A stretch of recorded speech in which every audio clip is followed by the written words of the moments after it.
Bonsoir et bienvenue sur D8 dans Voyage au bout de la nuit. Ce soir, je poursuis la lecture de La Dame aux Camélias d'Alexandre Dumas, fils. Voilà, et ça me ravit de lire La Dame aux Camélias. Et j'espère que ça vous ravit d'écouter ma lecture de La Dame aux Camélias. En tout cas, vous pouvez réagir sur Facebook et sur Twitter avec le hashtag VBN. Le 16 à 1h, je me rendis rue d'Antin. De la porte cochère, on entendait crier les commissaires-priseurs. L'appartement était plein de curieux. Il y avait là toutes les célébrités du vice élégant, sournoisement examinées par quelques grandes dames qui avaient pris encore une fois le prétexte de la vente pour avoir le droit de voir de près des femmes avec qui elles n'auraient jamais eu l'occasion de se retrouver et dont elles enviaient peut-être en secret les faciles plaisirs.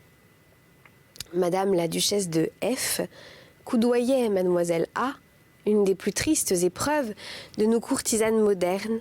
Madame la marquise de T hésitait pour acheter un meuble sur lequel enchérissait Madame D, la femme adultère la plus élégante et la plus connue de notre époque. Le duc D, qui passe à Madrid pour se ruiner à Paris pour se ruiner à Madrid, et qui, somme toute, ne dépense même pas son revenu, tout en causant avec Madame M, une de nos plus spirituelles conteuses qui veut bien de temps en temps écrire ce qu'elle dit et signer ce qu'elle écrit. Échangeait des regards confidentiels avec Madame de N, cette belle promeneuse des Champs-Élysées, presque toujours vêtue de rose ou de bleu, et qui fait traîner sa voiture par 2 grands chevaux noirs que Tony lui a vendus 10 000 francs et qu'elle lui a payé enfin Mademoiselle R, qui se fait avec son seul talent le double de ce que les femmes du monde se font avec leur dot et le triple de ce que les autres se font avec leur amour, était malgré le froid venue faire quelques emplettes et ce n'était pas elle qu'on regardait le moins. Nous pourrions citer encore les initiales de bien des gens réunis dans ce salon. Et bien étonnés de se retrouver ensemble, mais nous craindrions de lasser le lecteur. Disons seulement que tout le monde était d'une gaieté folle et que parmi toutes celles qui se trouvaient là, beaucoup avaient connu la morte et ne paraissaient pas s'en souvenir. On riait fort. Les commissaires criaient à tue-tête, les marchands qui avaient envahi les bancs disposés devant les tables de vente essayaient en vain d'imposer silence pour faire leurs affaires tranquillement. Jamais réunion ne fut plus variée, plus bruyante. Je me glissais humblement au milieu de ce tumulte, attristant quand je songeais qu'il avait lieu près de la chambre où avait expiré la pauvre créature dont on vendait les meubles pour payer les dettes. Venu pour examiner plus que pour acheter, je regardais les figures des fournisseurs qui faisaient vendre et dont les traits s'épanouissaient chaque fois qu'un objet arrivait à un prix qu'ils n'eussent pas espéré. Honnêtes gens qui avaient spéculé sur la prostitution de cette femme, qui avaient gagné 100% sur elle, qui avaient poursuivi de papier timbré les derniers moments de sa vie et qui venaient après sa mort recueillir les fruits de leur honorable calcul en même temps que les intérêts de leur honteux crédit. Combien avaient raison les anciens qui n'avaient qu'un même Dieu pour les marchands et pour les voleurs. Robes, cachemires, bijoux se vendaient avec une rapidité incroyable. Rien de tout cela ne me convenait et j'attendais toujours. Tout à coup, j'entendis crier. Un volume parfaitement relié, doré sur tranche, intitulé Manon Lescaut. Il y a quelque chose d'écrit sur la première page. 10 francs. 12, dit une voix après un silence assez long. 15, dis-je. Pourquoi ? Je n'en sais rien. Sans doute pour ce quelque chose d'écrit. 15, répéta le commissaire-priseur. 30, fit le premier enchérisseur d'un ton qui semblait défier qu'on mît davantage. Cela devenait une lutte. 35, criai-je alors du même ton. 40, 50, 60, 100. J'avoue que si j'avais voulu faire de l'effet, j'aurais complètement réussi, car à cette enchère, un grand silence se fit, et l'on me regarda pour savoir quel était ce monsieur qui paraissait si résolu à posséder ce volume. il paraît que l'accent donné à mon dernier mot avait convaincu mon antagoniste. Il préféra donc abandonner un combat qui n'eût servi qu'à me faire payer ce volume 10 fois sa valeur, et s'inclinant, il me dit fort gracieusement, quoique un peu plus tard: « Je cède, monsieur. » Personne n'ayant plus rien dit, le livre me fut adjugé. Comme je redoutais un nouvel entêtement que mon amour-propre eût peut-être soutenu, mais dont ma bourse se fût certainement trouvée très mal, je fis inscrire mon nom, mettre de côté le volume, et je descendis. Je dus donner beaucoup à penser aux gens qui, témoins de cette scène, se demandèrent sans doute dans quel but j'étais venu payer 100 francs, un livre que je pouvais avoir partout pour 10 ou 15 francs au plus. Une heure après, j'avais envoyé chercher mon achat. Sur la première page était écrite à la plume et d'une écriture élégante la dédicace du donataire de ce livre. Cette dédicace portait ces seuls mots: Manon à Marguerite, humilité. Elle était signée Armand Duval. Que voulait dire ce mot humilité? Manon reconnaissait-elle dans Marguerite, par l'opinion de ce monsieur Armand Duval, une supériorité de débauche ou de cœur? La seconde interprétation était la plus vraisemblable, car la première n'eût été qu'une impertinente franchise que n'eût pas acceptée Marguerite, malgré son opinion sur elle-même. Je sortis de nouveau et je m'occupais plus de ce livre que le soir lorsque je me couchais.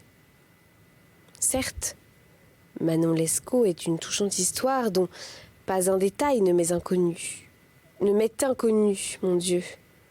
Certes, Manon Lescaut est une touchante histoire dont pas un détail ne m'est inconnu, Et cependant, lorsque je trouve ce volume sous ma main, ma sympathie pour lui m'attire toujours. Je l'ouvre et pour la 100e fois, je revis avec l'héroïne de l'abbé Prévost. Or, cette héroïne est tellement vraie qu'il me semble l'avoir connue. Dans ces circonstances nouvelles, l'espèce de comparaison faite entre elle et Marguerite donnait pour moi un attrait inattendu à cette lecture, et mon indulgence s'augmenta de pitié, presque d'amour pour la pauvre fille, à l'héritage de laquelle je devais ce volume. Manon était morte dans un désert, il est vrai, mais dans les bras de l'homme qui l'aimait avec toutes les énergies de l'âme, qui, morte, lui creusa une fosse, l'arrosa de ses larmes et y ensevelit son cœur, tandis que Marguerite, pécheresse comme Manon, et peut-être convertie comme elle, était morte au sein d'un luxe somptueux, s'il fallait en croire ce que j'avais vu, dans le lit de son passé, mais au milieu de ce désert du cœur, bien plus aride, bien plus vaste, bien plus impitoyable que celui dans lequel avait été enterrée Manon.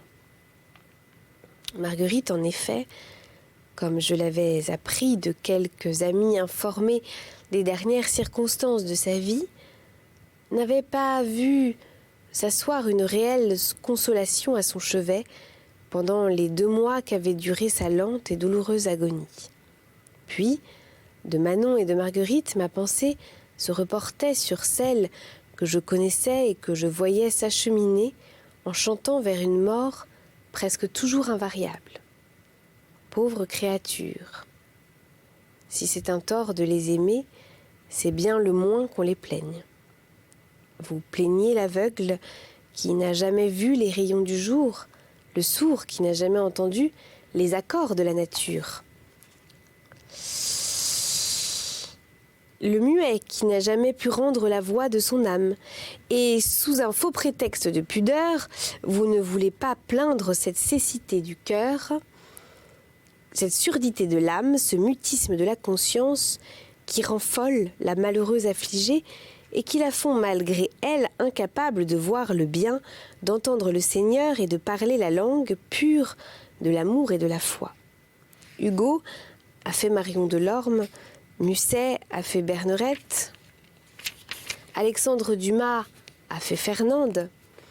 Les penseurs et les poètes de leur miséricorde, et quelquefois un grand homme les a réhabilités de son amour et même de son nom. Si j'insiste ainsi sur ce point, c'est que parmi ceux qui vont me lire, beaucoup peut-être sont déjà prêts à rejeter ce livre. Beaucoup dans lequel ils craignent de ne voir qu'une apologie du vice et de la prostitution. Et l'âge de l'auteur contribue sans doute encore à motiver cette crainte. Que ceux qui penseraient ainsi se détrompent, et qu'ils continuent si cette crainte seule les retenait.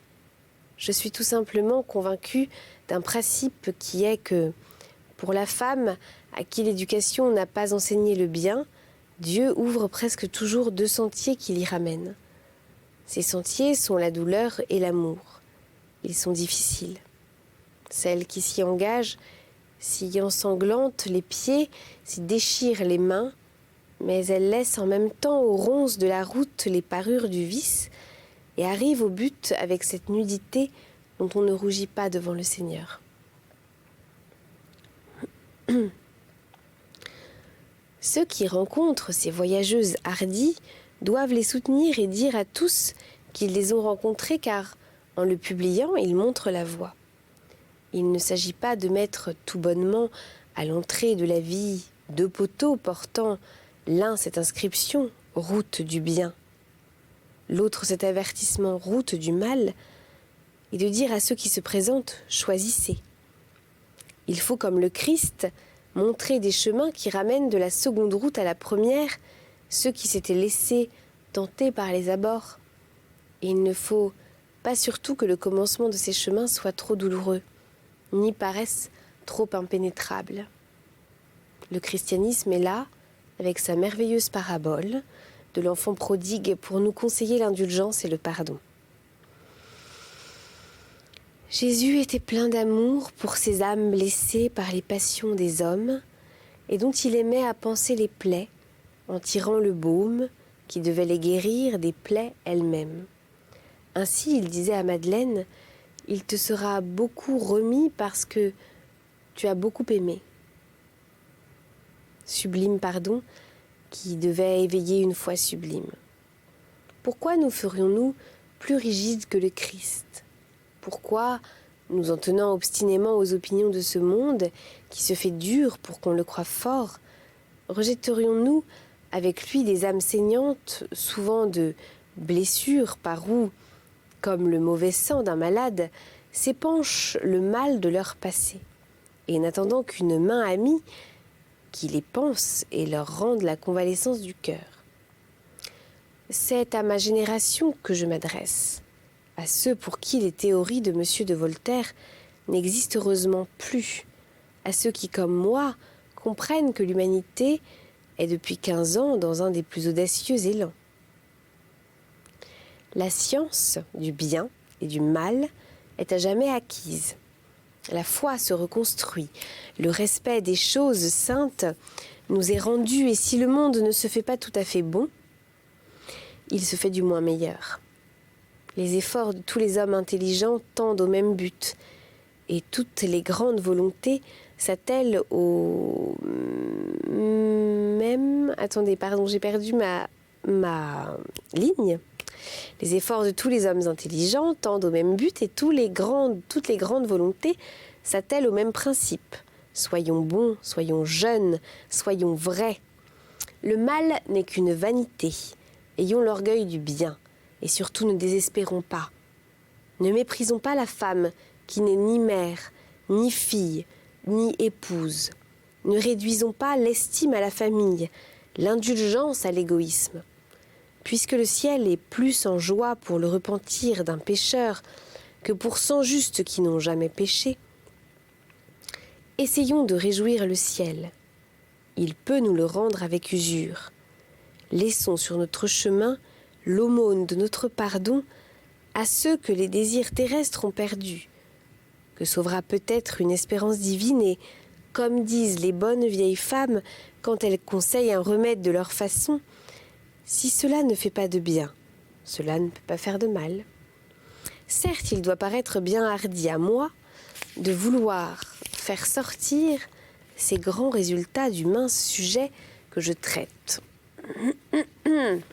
Mais je suis de ceux qui croient que tout est dans peu. L'enfant est petit et il renferme l'homme. Le cerveau est étroit et il abrite la pensée. L'œil n'est qu'un point et il embrasse des lieux. 2 jours après la vente était complètement terminée. Elle avait produit 150 000 francs. Les créanciers s'en étaient partagés les 2 tiers et la famille, composée d'une sœur et d'un petit-neveu, avait hérité du reste. Cette sœur avait ouvert de grands yeux quand l'homme d'affaires lui avait écrit qu'elle héritait de 50 000 francs. Il y avait 6 ou 7 ans que cette jeune fille n'avait vu sa sœur, laquelle avait disparu un jour sans que l'on sût, ni par elle ni par d'autres, le moindre détail sur sa vie depuis le moment de sa disparition. Elle était donc arrivée en toute hâte à Paris et l'étonnement de ceux qui connaissaient Marguerite avait été grand quand ils avaient vu que son unique héritière était une grosse et belle fille de campagne qui jusqu'alors n'avait jamais quitté son village. Sa fortune se trouva faite d'un seul coup, sans qu'elle sût même de quelle source lui venait cette fortune inespérée. Elle retourna, m'a-t-on dit depuis, à sa campagne en portant de la mort de sa sœur une grande tristesse que compensait néanmoins le placement à 4,5 qu'elle venait de faire. Toutes ces circonstances répétées dans Paris, la ville mère du scandale, commençaient à être oubliées et j'oubliais même à peu près en quoi j'avais pris part à ces événements. Quand un nouvel incident me fit connaître toute la vie de Marguerite et m'apprit des détails si touchants que l'envie me prit d'écrire cette histoire et que je l'écris. Depuis 3 ou 4 jours, l'appartement, vide de tous ses meubles vendus, était à louer quand on sonna un matin chez moi. Mon domestique, ou plutôt mon portier qui me servait de domestique, alla ouvrir et me rapporta une carte en me disant que la personne qui la lui avait remise désirait me parler. Je jetai les yeux sur cette carte et j'y lus ces 2 mots. Armand Duval. Je cherchais où j'avais déjà vu ce nom et je me rappelais la première feuille du volume de Manon Lescaut. Que pouvait me vouloir la personne qui avait donné ce livre à Marguerite ? Je dis de faire entrer tout de suite celui qui attendait. Je vis alors un jeune homme blond, grand, pâle, vêtu d'un costume de voyage, qui semblait ne pas avoir quitté depuis quelques jours et ne s'être même pas donné la peine de brosser en arrivant à Paris, car il était couvert de poussière. Monsieur Duval, forcément ému, ne fit aucun effort pour cacher son émotion. Et ce fut des larmes dans les yeux et un tremblement dans la voix qu'il me dit « Monsieur, vous excuserez, je vous prie, ma visite et mon costume, mais outre qu'entre jeunes gens, on ne se gêne pas beaucoup, je désirais tant vous voir aujourd'hui que je n'ai même pas pris le temps de descendre à l'hôtel où j'ai envoyé mes malles et je suis accourue chez vous craignant encore, quoi qu'il soit de bonne heure, de ne pas vous rencontrer. » Je priai monsieur Duval de s'asseoir auprès du feu, ce qu'il fit tout en tirant de sa poche un mouchoir avec lequel il cacha un moment sa figure. « Vous ne devez pas comprendre, reprit-il en soupirant tristement, ce que vous veut ce visiteur inconnu à pareille heure et dans une pareille tenue et pleurant comme il le fait. Je viens tout simplement, monsieur, vous demander un grand service. » « Parlez, monsieur, je suis tout à votre disposition. » Vous avez assisté à la vente de Marguerite Gauthier. À ce mot, l'émotion dont ce jeune homme avait triomphé un instant fut plus forte que lui, et il fut forcé de porter les mains à ses yeux. « Je dois vous paraître bien ridicule, ajouta-t-il, excusez-moi encore pour cela, et croyez que je n'oublierai jamais la patience avec laquelle vous voulez bien m'écouter. » Monsieur, répliquai-je, si le service que je parais pouvoir vous rendre doit calmer un peu le chagrin que vous éprouvez, dites-moi vite à quoi je puis vous être bon et vous trouverez en moi un homme heureux de vous obliger. La douleur de monsieur Duval était sympathique et malgré moi, j'aurais voulu lui être agréable. Il me dit alors, « Vous avez acheté quelque chose à la vente de Marguerite ?»« Oui, monsieur, un livre. » Manon Lescaut. Justement, avez-vous encore ce livre ? Il est dans ma chambre à coucher. Armand Duval, à cette nouvelle, parut soulagé d'un grand poids et me remercia comme si j'avais déjà commencé à lui rendre un service en gardant ce volume. Je me levai alors, j'allai dans ma chambre, prendre le livre et je lui remis. « C'est bien cela, fit-il en regardant la dédicace de la première page et en feuilletant, c'est bien cela. » Et 2 grosses larmes tombèrent sur les pages. « Eh bien, monsieur, dit-il en relevant la tête sur moi, en essayant même plus de me cacher qu'il avait pleuré et qu'il était prêt de pleurer encore. Tenez-vous beaucoup à ce livre. Pourquoi, monsieur ? Parce que je viens vous demander de me le céder. Pardonnez-moi ma curiosité, dis-je alors, mais c'est donc vous qui l'avez donné à Marguerite Gauthier. C'est moi-même. Ce livre est à vous, monsieur, reprenez-le, je suis heureux de pouvoir vous le rendre. Mais, reprit monsieur Duval avec embarras, c'est bien le moins que je vous en donne le prix que vous l'avez payé. Permettez-moi de vous l'offrir. Le prix d'un seul volume dans une vente pareille est une bagatelle et je ne me rappelle plus combien j'ai payé celui-ci. Vous l'avez payé 100 francs. C'est vrai, fis-je embarrassée à mon tour. Comment le savez-vous ? C'est bien simple. J'espérais arriver à Paris à temps pour la vente de Marguerite et je ne suis arrivée que ce matin. Je voulais absolument avoir un objet qui vint d'elle et je courus chez le commissaire-priseur lui demander la permission de visiter la liste des objets vendus et les noms des acheteurs. Je vis que ce volume avait été acheté par vous. Je me résolus à vous prier de me le céder, quoique le prix que vous y aviez mis me fit craindre que vous n'eussiez attaché vous-même un souvenir quelconque à la possession de ce volume. En parlant ainsi, Armand paraissait évidemment craindre que je n'eusse connu Marguerite comme lui l'avait connue. Je m'empressai de le rassurer. « Je n'ai connu mademoiselle Gauthier que de vue, lui dis-je. Sa mort m'a fait l'impression que fait toujours sur un jeune homme la mort d'une jolie femme qu'il avait du plaisir à rencontrer. J'ai voulu acheter quelque chose à sa vente et je me suis entêtée à renchérir sur ce volume, je ne sais pourquoi, pour le plaisir de faire enrager un monsieur qui s'acharnait dessus et qui semblait me défier de l'avoir. Je vous le répète donc, monsieur, ce livre est à votre disposition et je vous prie de nouveau de l'accepter pour que vous ne le teniez pas de moi comme je le tiens d'un commissaire-priseur. Et pour qu'il soit entre nous l'engagement d'une connaissance plus longue et de relations plus intimes. C'est bien, monsieur, me dit Armand, en me tendant la main et en serrant la mienne. J'accepte et je vous serai reconnaissant toute ma vie. J'avais bien envie de questionner Armand sur Marguerite car la dédicace du livre, le voyage du jeune homme, son désir de posséder ce volume, piquait ma curiosité, mais je craignais, en questionnant mon visiteur, de paraître n'avoir refusé son argent que pour avoir le droit de me mêler de ses affaires. On eût dit qu'il devinait mon désir car il me dit « Vous avez lu ce volume ?»« En entier. Qu'avez-vous pensé des 2 lignes que j'ai écrites ?» J'ai compris tout de suite qu'à vos yeux, la pauvre fille à qui vous aviez donné ce volume sortait de la catégorie ordinaire, car je ne voulais pas ne voir dans ces lignes qu'un compliment banal. Et vous aviez raison, monsieur. Cette fille était un ange. Tenez, me dit-il, lisez cette lettre. Je l'ouvris. Voici ce qu'il contenait. Mon cher Armand, j'ai reçu votre lettre. Vous êtes resté bon et j'en remercie Dieu. Oui, mon ami, je suis malade et d'une de ces maladies qui ne pardonnent pas. Mais l'intérêt que vous voulez bien prendre encore à moi diminue beaucoup ce que je souffre. Je ne vivrai sans doute pas assez longtemps pour avoir le bonheur de serrer la main qui a écrit la bonne lettre que je viens de recevoir et dont les paroles me guériraient, si quelque chose pouvait me guérir. Je ne vous verrai pas car je suis tout près de la mort et des centaines de lieues vous séparent de moi.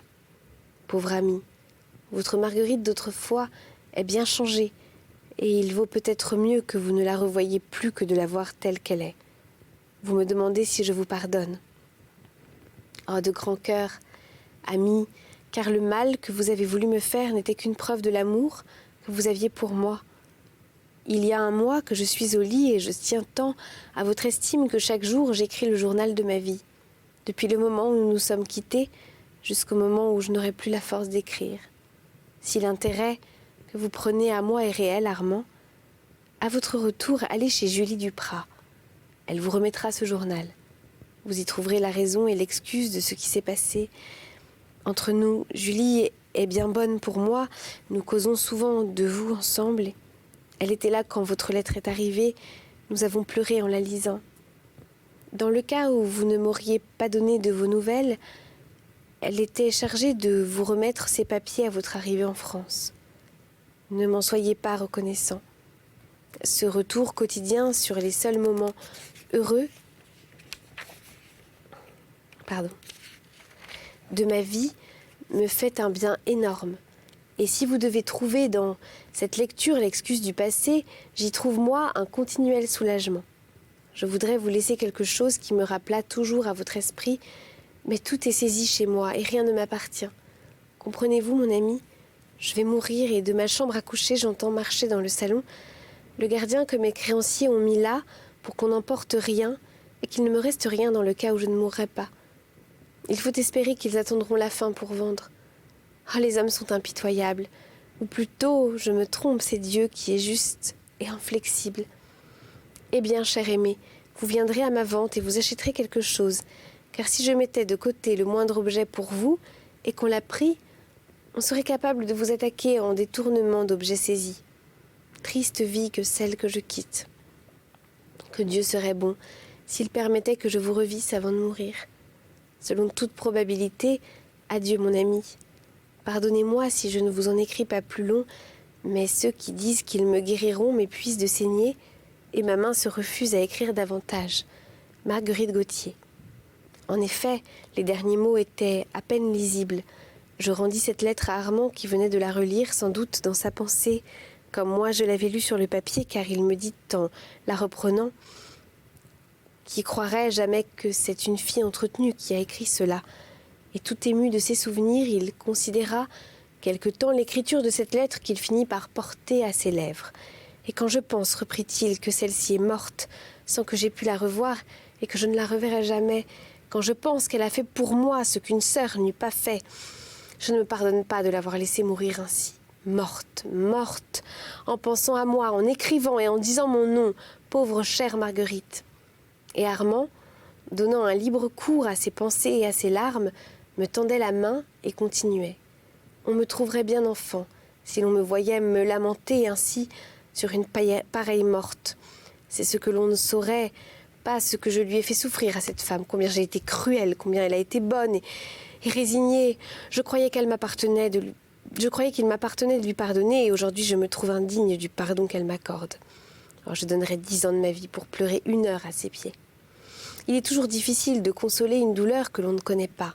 Et cependant, j'étais pris d'une si vive sympathie pour ce jeune homme qu'il me faisait avec tant de franchise le confident de son chagrin que je crus que ma parole ne lui serait pas indifférente, et je lui dis « N'avez-vous pas des parents, des amis?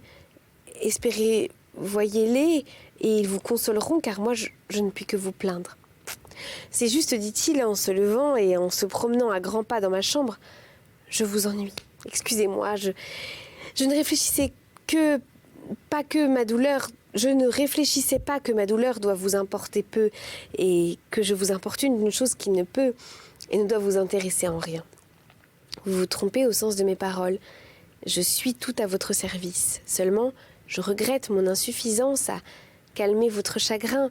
Si ma société et celle de mes amis peuvent vous distraire, si enfin vous avez besoin de moi en quoi que ce soit, je veux que vous sachiez bien tout le plaisir que j'aurai à vous être agréable. Pardon, me dit-il, la douleur exagère les sensations, laissez-moi rester quelques minutes encore, le temps de m'essuyer les yeux, pour que les badauds de la rue me regardent pas comme une curiosité, ce grand garçon qui pleure. Vous venez de me rendre bien heureux en me donnant ce livre, je ne saurais jamais comment reconnaître ce que je vous dois. En m'accordant un peu de votre amitié, dis-je à Armand, et en me disant la cause de votre chagrin, on se console en racontant ce qu'on souffre. Vous avez raison, mais aujourd'hui j'ai trop besoin de pleurer. et je ne vous dirai que des paroles sans suite. Un jour, je vous ferai part de cette histoire et vous verrez si j'ai raison de regretter la pauvre fille.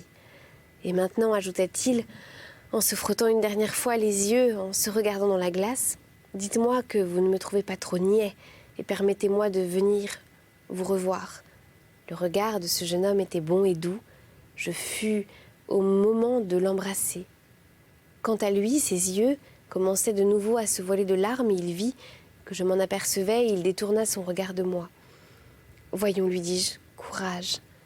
Adieu, me dit-il alors. » Et faisant un effort inouï pour ne pas pleurer, il se sauva de chez moi plutôt qu'il n'en sortit.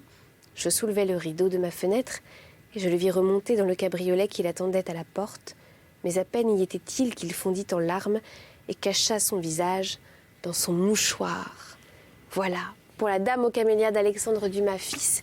Je reviens pour vous lire la suite. J'ai hâte, à tout de suite.